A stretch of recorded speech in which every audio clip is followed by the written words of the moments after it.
Hi there, RVers. Today we're going to be taking a look at JR Products Charging Center. This is a 12-volt outlet as well as 5-volt USB port charging center with 2 USB ports. It's available in either black or white. We're going to be putting it in our RV here. We're going to cover some features on it first, but if you stick around till after the features, we'll show you how we got to put it in. And I like that our outlet provides us with both a 12-volt accessory outlet and 2 USB ports. Because if you just have a 12-volt outlet, you can power all your accessories, but how are you going to charge your phone? Now, they do sell aftermarket products like this that you can plug into to adapt it to a USB charger. But the issue is then that you no longer have your accessory port here, so whatever you were using here, you can't use it at the same time as charging your devices. And that's assuming you have one of these. But with our outlet here, we can charge 2 devices simultaneously and power whatever accessory you want. And if you had 4 devices, you could even use one of these and expand it up to 4 or more outlets depending upon the accessory you put in it. So here we're using our outlet. We've got our fan on to keep our RV cool, and I'm getting my phone topped up so when I go out around the campsite here later on, I don't have to worry about it dying. We still have a USB port that's available for any other accessories that we might have. Maybe charge up our tablets so we can read a book, or any other accessories that we might have. Each of our USB ports can put out a maximum of 2.1 amps, so you shouldn't have any problem charging any of your devices, whether it be larger tablets or smaller phones like this. Our 12-volt outlet here puts out 10 amps at 12 volts if you're using 18-gauge wire, but it can be increased up to a 20-amp circuit by using 14-gauge wire. The charging center measures 5 inches wide by 3 1/4 inch tall and about 2 inches deep. And that's about how far it's penetrating inside of our wall. Having 12-volt outlets is particularly useful when you don't have any sort of power source available. So if you're at a campsite that doesn't have a power source there, or maybe you're putting this in your boat and you need those accessories while you're out on the lake. This is a great way to power a lot of things that is going to be more portable.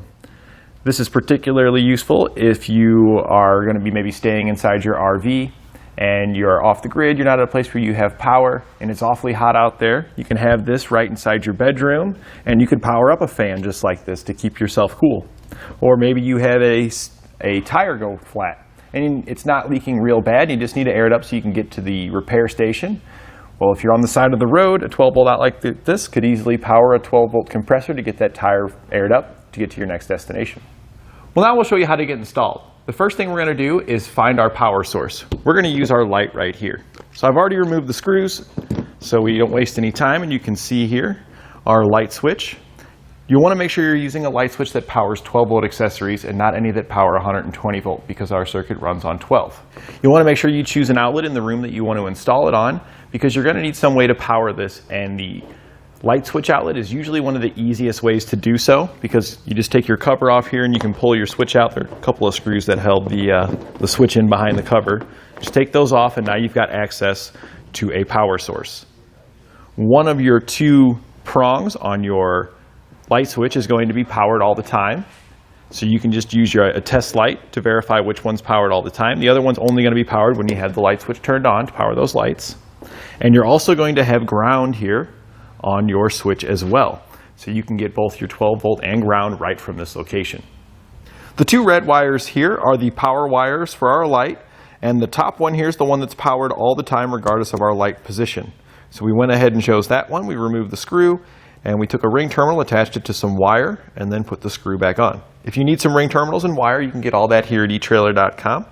We went ahead and did the same with our ground wire, and then we need to choose a location, and I highly recommend, if it's in a convenient spot in your RV, to just go straight down below your light. Because with your wires here that you've got, you can make them long enough to where it can reach where you want to put your outlet.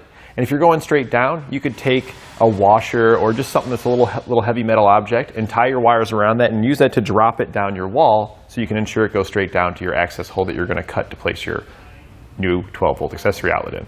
So here we've got our wiring, we dropped it down, and this is the hole we had cut out. Now you do want to cut your hole out for your outlet before you start dropping your wires down so you don't accidentally tangle that up in your tools.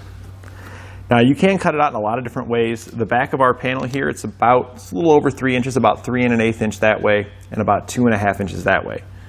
So you could cut a square that size, or we just need these to pass through here. So to make the installation easier and the cutout a little bit cleaner, and also to make sure we've got plenty of room around it to let our screws bite into to keep this mounted in place, we just used a 1.5-inch hole saw.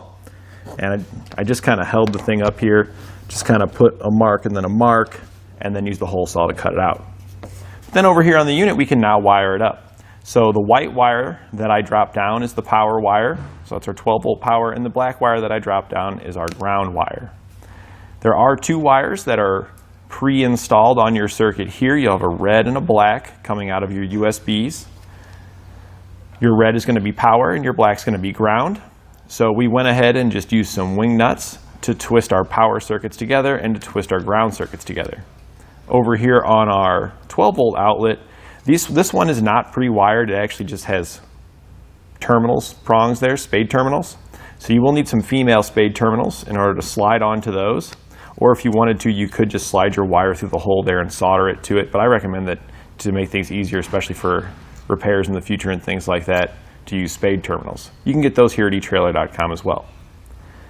The spade terminal that is more towards the middle and also has a little plus on it is going to be your positive, and the one with the little negative towards the outside here is your negative, is your ground. So those got twisted in to those respective circuits as well.